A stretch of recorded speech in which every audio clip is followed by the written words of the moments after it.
Сүүлийн жилүүдэд иргэдийн зээлийн хэрэгцээ улам нэмэгдэж, банк болоод банк бус санхүүгийн бусад байгууллагаас давхар зээл авах тохиолдол улам олширсаар байна.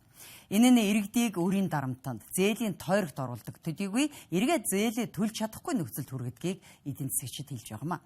За энэ нь нэг талдаа иргэдийн өөрсдийг нь хариуцлагагүй байдалтай холбоотой бол нөгөө төгөөр хууль эрх зүйн тогтолцоо нь зарим төрлийн хүндрэл үүсгэдэг байна. Үүнтэй холбоотой зарим тоо мэдээлэл дэлгэсэн төрөж байна. Өнгөрөх жилүүдэд манай улсын банк санхүүгийн салбарын хөгжил эрчимжиж төрөл бүрийн арга хэрэгсэл бүхий олон тооны байгууллагууд бий болсон. 2025 оны байдлаар улсын хэмжээнд 570 гаруй банк бус санхүүгийн байгууллага үйл ажиллагаа явуулж байгаагаас 511 нь тусгай зөвшөөрлийн дагуу зээл олгож байна.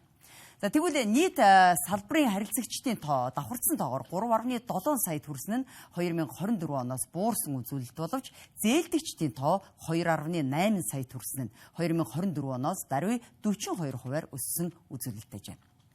Өнгөрсөн оны байдлаар банк болоод бусад санхүүгийн байгууллагаас давхар зээлтэй иргэдийн тоо 540 мянгад хүрч 2024 онтой харьцуулахад 21%-аар нэмэгдсэн байна.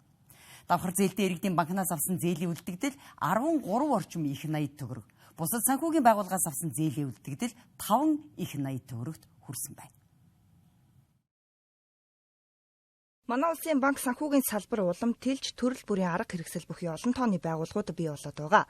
Үүнтэй зэрэгцээд иргэдийн зээлийн хэрэгцээ ч мөн адил нэмэгдэж банк болон бусад санхүүгийн байгууллагаас давхар зээл авах хандлага олширсан.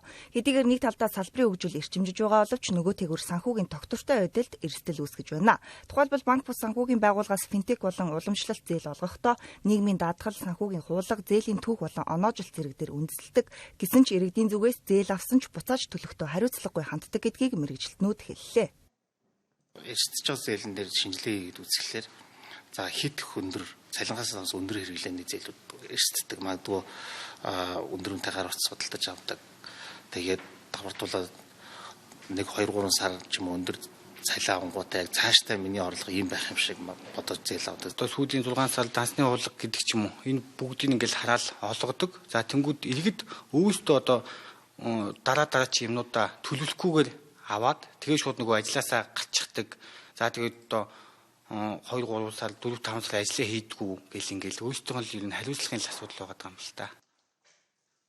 Тэгвэл зээлээ төлөөгүйгээс үүдэн хуулийн хүрээнд арга хэмжээ авдаг бөгөөд шүүхээр шийдвэрлэгддэг. Гэсэн ч шүүхийн процесс зардал зэрэг нь зээл олгогч болон зээлээ төлөөгүй иргэн хинхэнд нь ихээхэн хүндрэл үүсгдэг байна. Зээлийнхаа хойноос санаа зовдгоо аваад шууд хайчихдаг тий. Тэгхгүйгээр одоо байнга харилцаатай байгаад за одоо чинь дугаараа бүртгүүлэлт дугаар ашиглахаа болж байгаа байхгүй холбогдохоо тэнгүүд за тэнгүүд бүр холбогдож чадахгүй байнгут одоо шүүхлүүгээ арга ядаад өгдөг за тэнгүүд одоо шүүхлүүнгүүд тэн дунд ч одоо хүү гүйж байгаа нэмэгдүүлсүү гэж гүйж байгаа тий тэгэхээр одоо эндээ хариуцлагатай байгаад банк устайгаа холбоотой байгаад нэрийн холбоотой байгаад одоо юуныхаа гэрээнийхээ хугацааг сунгаддаг ч юм уу эсвэл одоо хүүгээд төлөөд одоо хугацаануудаа сунгаад ингэж явуулвал нь өөрсдөнд нь хэрэгтэй л болно. Иргэний эрх шийдэлт хурдан болчвол тэргүүл нөгөө хүн зээл авсан тодорхой. Хэрвээ магадгүй аваагүй байдал дээр шийдвэр гаргах бол буцаагаад асуудал нь яригадаад иргэдийнхээ юу төдөөс чинь хуулийн этгээд штэ.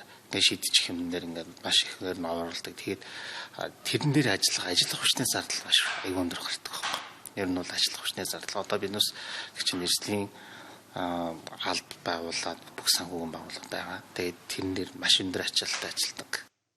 Түүнчлэн банк бус санхүүгийн байгууллагын зээлийн хүүгийн асуудалд иргэдийн зүгээс шүүмжилттэй ханддаг. Тэгвэл санхүүгийн байгууллага эрсдэл дээр үндэслэн хүүгээ тогтоодог төдийгүй зээлээ төлдөггүй иргэдээс үүдэн бусад зээлдэгч нарт дарамт нэмэгддэг гэдгийг салбарын тайлбарлалаа. Эрсдэл өндөр байхад санхүүгийн зах зээл эрсдлээ нөхөхийн тулд хүүгээ болох ямарч боломжгүй болчихж байгаа юм. Тэгэхээр энийгээ дагаад зээлээ цаг тухайд төлж байгаа хүмүүс төр тодорхой хэмжээний хүүгийн дарамт явдаг.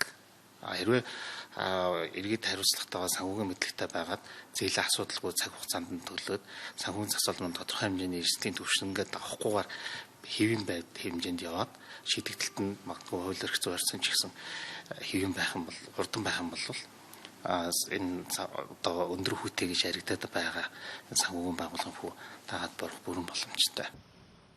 Хэдийгээр иргэд их хэмжээгээр зээл авч байгаа нь олон төрлийн шалтгаантай гэсэн ч зээл бол ирээдүйн орлогоо одоо үрж байгаа гэсэн үг бөгөөд зайлшгүй шалтгаантай биш бол нэн шаардлагатай бус хэрэглэн дээр тулгуурлан өөрийгөө төдийгүй бусдыг эрсдэлд оруулахаас татгалзах хэрэгтэй гэдгийг мэргэжилтнүүд онцолж байсан юм а.